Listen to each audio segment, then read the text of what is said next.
Tonight, let us drift into the quiet folds of history.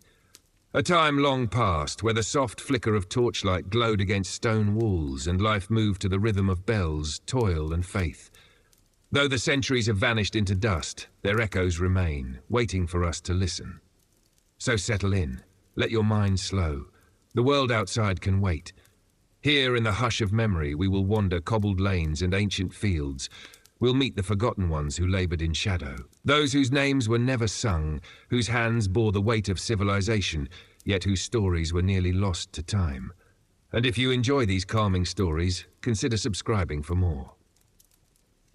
Now, let's begin.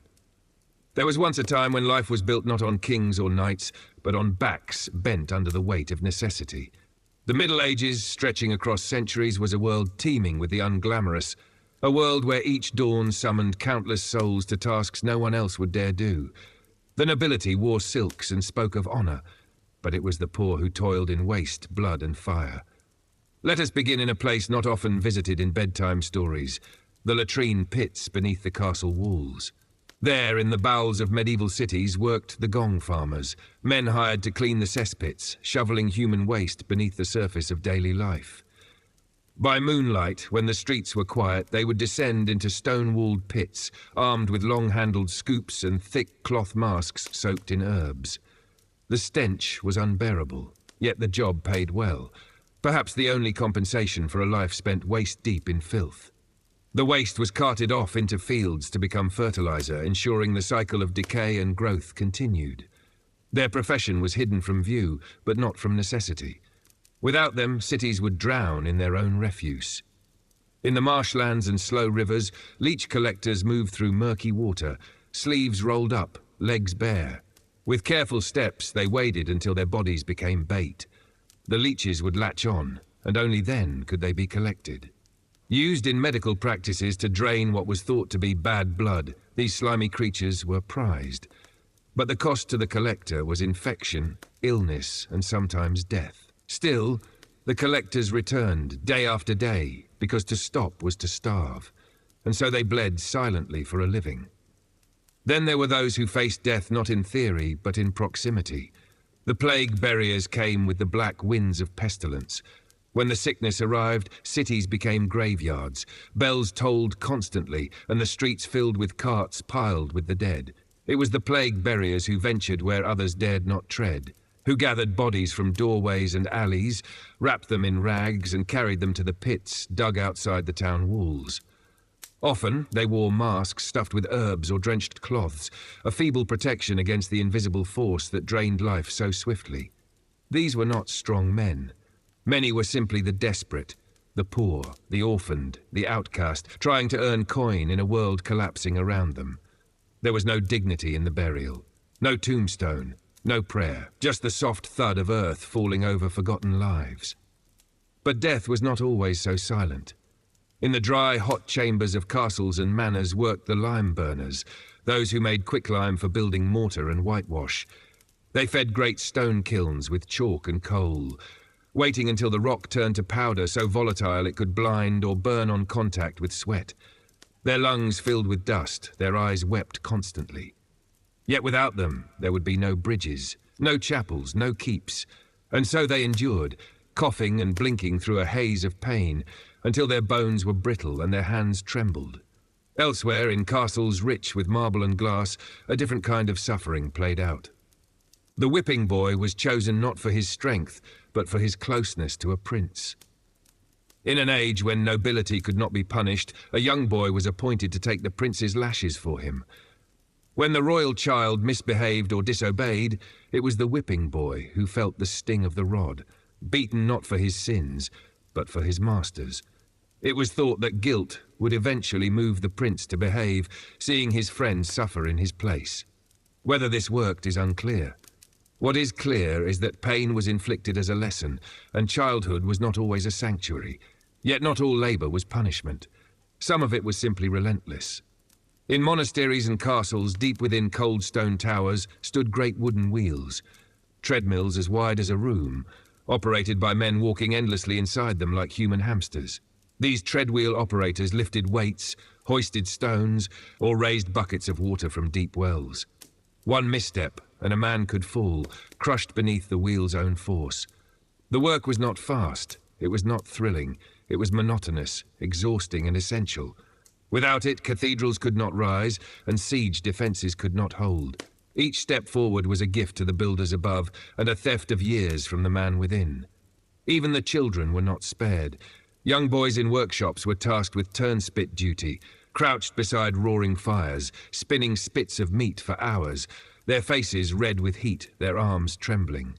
Some households used dogs bred specifically for the job. The turnspit dogs, small and sturdy, running in wheel cages like living rotisseries. But more often than not, it was a child who bore the task, soot-streaked and weary. There were no breaks, no relief, just the crackle of fire and the constant turning. And in the city streets, another child wandered. The rat catcher, holding traps and sticks, ducking beneath floors, into walls, into sewers. With each rat slain, a small coin was earned.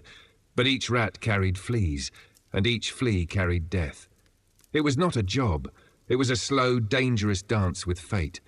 These were not noble callings. They were not gilded or honoured in song. But they were real. They were the unseen hands that made the Middle Ages move. And behind every grand feast, every cathedral bell, every royal decree, there was someone down below, sweating, bleeding, aching, making it all possible. Let us pause here, not in sorrow, but in reverence. These lives, however grim, mattered. Their toil was the foundation on which castles stood. And now, having walked among the forgotten, let us turn to those who made themselves unforgettable. Let us follow the path of a man who rose from sea and saga, whose name still rings like a storm through the rivers of Europe. His name was Ragnar Lodbrok, and his sails had just appeared on the horizon. The year was 845. The rivers ran high with the melting snow of spring, and the people of Paris went about their lives unaware of what approached. But in the far-off mists, where the Seine curved like a sleeping serpent, sails had begun to rise. Not the wide merchant sails of trade, nor the humble rigs of fishermen, but dragon-headed prows carved with snarling beasts, cloaked in black and red. They came not with peace, but neither did they come with chaos alone. They came with purpose, with a leader whose name would echo through the ages like thunder across the fjords. Ragnar Lodbrok, a name woven in legend, bound by blood and bone, sharpened by steel. Some say he was the son of kings. Others say he was a farmer turned warrior, drawn to conquest not by greed, but by the rhythm of war itself. Wherever the truth lies, one thing is certain. Ragnar knew how to unmake a city, and Paris, proud, gilded, deeply unprepared, would become his proving ground. As the dragon ships cut silently through the fog, the people on the riverbanks stared in disbelief. Over 100 vessels, thousands of men, a fleet the size of which France had never seen. King Charles the Bald, grandson of Charlemagne, was young and weary, his kingdom stretched thin, plagued by internal strife and rumours of rebellion. He ruled with parchments and coin, not iron and fire. And as the Vikings approached, he summoned his commanders not with confidence, but with fear. The army was raised hastily. 1,000 men dispatched to guard the bridges, the ports, the sacred relics of the churches. Bells rang from every chapel tower. Monks prayed with trembling hands. Families fled. Merchants buried their coin. All knew the stories of northern men who struck fast and vanished faster, who burned villages and desecrated tombs. But this time, the Vikings did not vanish. They landed on the western bank and marched with calm precision. The first skirmishes were brutal. The Frankish army met them with shields and swords and was swept aside like kindling before a storm. Ragnar's warriors moved swiftly. They took hostages, plundered churches, set fire to the outskirts, but they did not destroy Paris outright. Not yet. Ragnar was not here merely to sack, he was here to send a message, and so he waited. From his camp, Ragnar watched the city. He knew its weaknesses. Its rivers ran like lifelines, choked them, and the city suffocates. Its bridges were its pride, cut them, and the people were trapped. Its king, though powerful in name, was isolated. The nobles argued amongst themselves, the clergy urged peace, the soldiers feared the dragon banners that flapped in the wind. But Ragnar did not rely on brute force alone. He understood fear. He understood theatre. He gathered 40 hostages, including some of high birth, and in a silent dawn, he hanged them all from a single bridge. Their bodies swayed over the water like warning bells. No words were needed. The message was clear. resist and suffer, submit and perhaps survive. The people of Paris wept. The bells rang out again, not for warning, but for mourning. King Charles, desperate, consulted his advisors. Some demanded war, others begged for mercy. The treasury was drained from previous battles. The soldiers were weary, the peasants terrified. In the end, the king chose silver over steel, 7,000 pounds of it. Loaded onto carts, weighed by trembling hands, carried through the city gates and out into the Viking camp. Not as tribute, not as alliance, as ransom. Ragnar accepted it with a smile that history would never forget. He had not conquered the city with fire. He had made it by its own survival, a feat far more devastating than any burning tower. And then, as calmly as he had arrived, Ragnar turned his ships back toward the sea. The people of Paris emerged slowly from their hiding places. The city was bruised but standing, yet something had broken, not in stone, but in spirit. The knowledge that gold could not save them, that kings could not protect them, that the northern winds carried not just cold, but doom. In the years to come, the Vikings would return, again and again, sometimes with Ragnar, sometimes with his sons. But Paris would never be the same, nor would Europe. The rivers remembered. The soil remembered. The scars of that spring became part of the city's bones. As for Ragnar Lodbrok, legend says he returned home victorious, that he laughed beneath stormy skies, his arms heavy with treasure, his name sung by every warrior who followed. But legends have a way of growing shadows. Some say he died in a pit of snakes, betrayed by a foreign king. Others claim he vanished into the mist, leaving only stories behind. Whatever the truth, his legacy endured. Not just in song, but in strategy, in the quiet terror he left behind, in the ransom that taught kings that gold could be a leash, not a shield. We leave the siege now and step back into the soft, winding roads of faith. For not all journeys in the Middle Ages were made with sword in hand. Some were made barefoot beneath sun and rain in search of something gentler, though no less difficult. The path of the pilgrim. The road to the sacred was seldom straight. It bent through forest and over mountain, across bog and sun-drenched plain.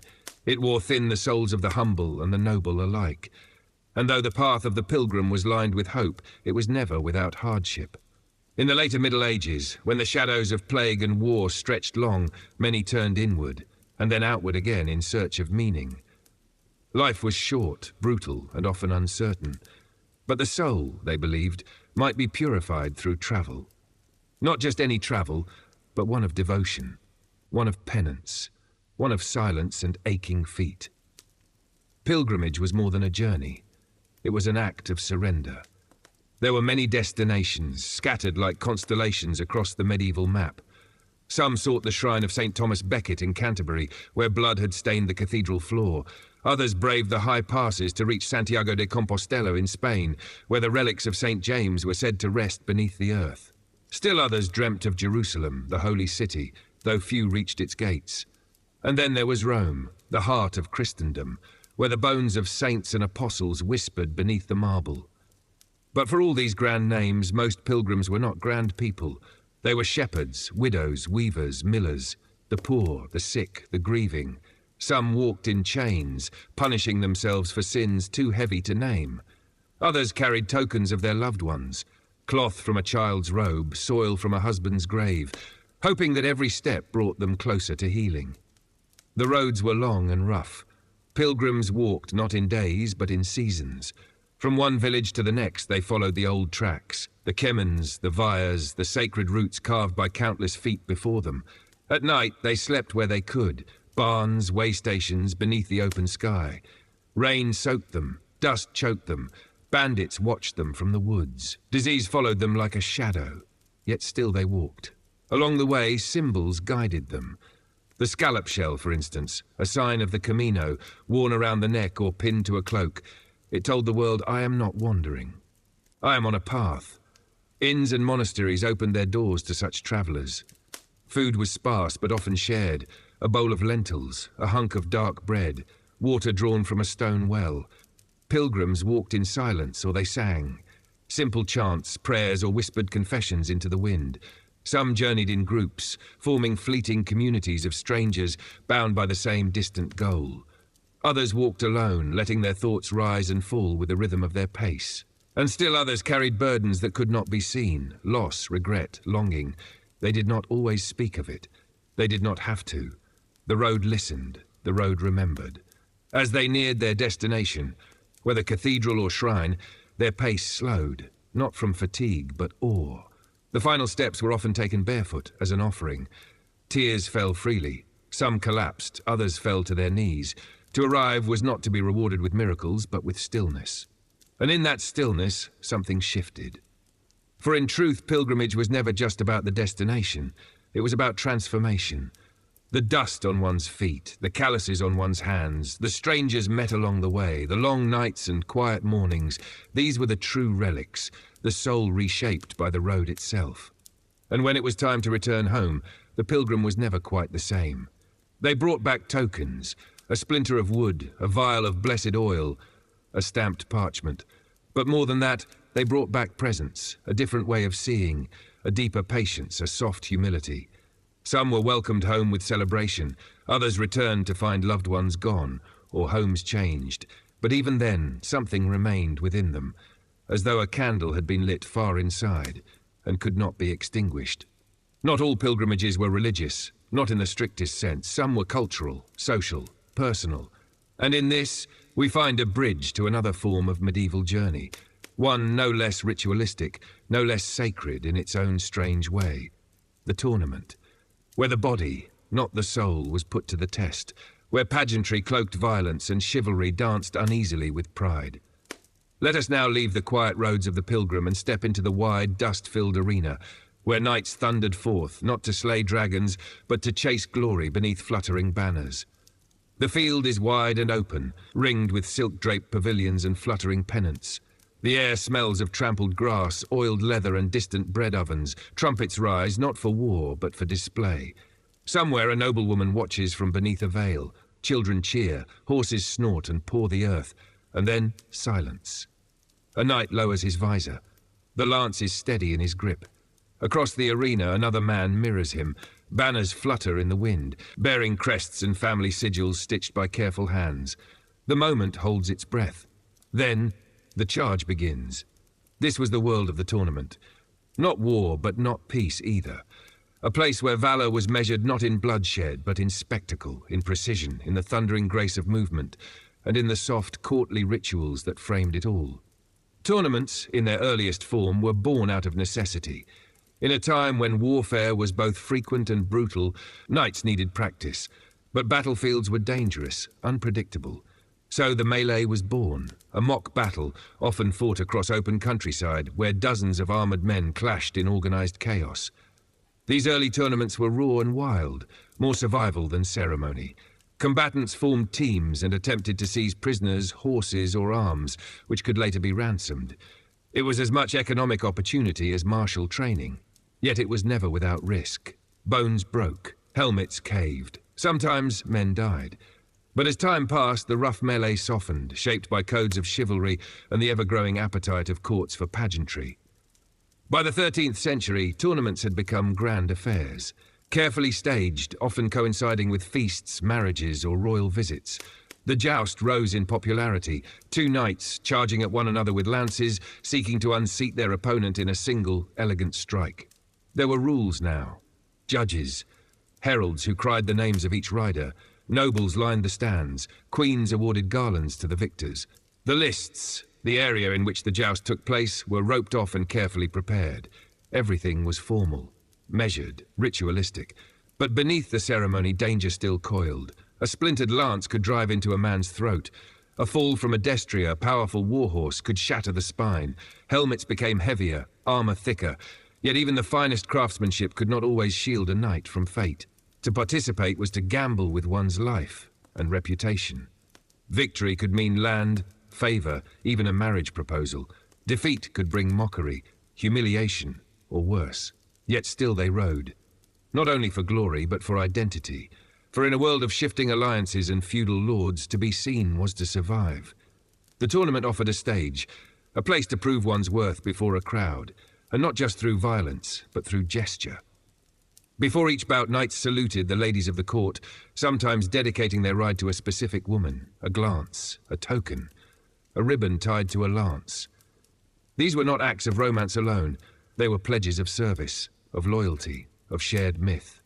And beyond the lists, in the painted tents, the knights prepared in silence. Squires buckled plates, fastened helms, tightened girths. Horses were brushed and blessed. Some knights prayed, others drank, few spoke. Each tournament carried the weight of performance, not just in arms, but in identity. Heraldry mattered. Colours, lineage, tales of past feats. To be a knight was to be known, and tournaments were the canvas upon which that image was painted. But not all tournaments were honest. Some were stages for political maneuvering. Challenges were issued with hidden insult. Victories were bought or arranged. There were whispers of poisoned food, of rigged jousts, of bribes passed quietly in the dark. In these contests, not all weapons were made of steel. And then there were the impostors, men of no noble blood who forged crests or borrowed armor to compete. If discovered, they faced harsh punishment. But if they won, they sometimes walked away with lands, with titles, with lives forever changed. Despite all this, or perhaps because of it, the tournament endured, evolved. By the late Middle Ages, they had become more spectacle than struggle. Pageants opened the events, actors reenacting great battles or myths, dressing as gods, saints, or kings of old. Some tournaments were themed, requiring knights to wear symbolic costumes: lions, stars, wild men of the forest. The line between reality and performance blurred. Music filled the air, merchants lined the outskirts, children ran between carts. The tournament became a festival, a celebration of knighthood's ideal, not necessarily its truth. Yet even in their theatrical form, tournaments carried power. They reinforced the idea of order, of valor, loyalty, honor. These were more than games. They were rituals of identity, reminding all who watched what it meant to belong to this world of oaths and steel. And when the final horn sounded, when the last lance had shattered and the dust began to settle, the field returned to silence. The knights removed their helms. The squires unfastened the armor. The crowd dispersed, and the sun dipped low over the lists, casting long shadows where once there had been thunder. The tournament was over, but its echoes would linger, not just in memory, but in myth. In time, the real horrors and hardships of knighthood would fade, and what remained were the stories of noble riders and fair maidens, of dragons slain and virtues upheld. The tournaments helped craft that image, that shining illusion of the knight as a hero beyond fault. And so, they did not vanish. They evolved. They became tales for children, symbols for nations, icons of a past that never quite was, and yet still lives on in our collective dreaming. Let us now return from the arena, from the cheers and splinters and velvet-lined tents. Let the dust settle behind us. Let silence return. There is one final place we must go, one last memory to visit, a closing breath to the long story of labor, war, faith, and display. A quiet reflection before we end. The world quiets now. The trumpets have faded. The pilgrims have gone home. The clang of armor, the scrape of wheel against stone, the rush of oars along the Seine, all of it fades into the soft hush of memory. We are left not with noise, but with echoes. And in those echoes, the Middle Ages speaks, not with the voices of kings, but with the whispered lives of the forgotten. Let us walk one final path together, not of violence, nor of faith, nor of glory, but of stillness. Imagine a stone road winding gently through mist-draped hills. Wildflowers bloom along the edges. The air carries the scent of wet leaves and wood smoke. Somewhere a bell tolls, not in alarm, but as a marker of time, of day slipping gently into dusk. This is where history truly lives. Not in parchment or statue, but in the quiet spaces in between. For behind every title and every myth was a person, hungry, tired, aching, laughing. A gong farmer who dreamed of cleaner work, a pilgrim who whispered a name with every step, a knight who trembled before his first tilt, a king who feared losing more than he ruled, a child with blistered hands turning the spit, eyes watching the fire. History is not the tale of monuments. It is the soft breath of millions, unmarked, unnamed, yet vital. We often imagine the past as something distant, unknowable, but it is not so far. It lingers in the cobblestones beneath modern feet, in the curve of an old iron key, in the rhythm of words passed from one tongue to another. The Middle Ages, in all its brutality and beauty, is not a foreign land. It is part of us. Its stories of labor, survival, ritual, invention are not relics. They are reminders that life, even when shaped by hardship, is still life. That struggle does not erase humanity, that even in the darkest chapters of our history, people found ways to laugh, to sing, to love, to create meaning where none was given. And so we remember them, not just the famous but the countless unnamed, the women who tended fires in cold kitchens, the boys who herded geese through muddy lanes, the old men who mended boots by candlelight, the healers, the midwives, the scribes, the jesters, the blind, the brave, the ordinary. They too are history. As we return from our journey through these centuries, let us carry their stories gently. Let us honor the forgotten jobs, the silver paid to avoid blood, the dusty footsteps of devotion, the performance of identity in painted armor. Let us remember that all of it, the beauty and the grim, was once lived by someone as real as we are now. And perhaps as we close our eyes tonight, we might find ourselves walking beside them, just for a moment, in a shared silence that bridges the centuries. The fire has burned low, the field lies still, the shrines are quiet, the ships have long since sailed, and now we rest.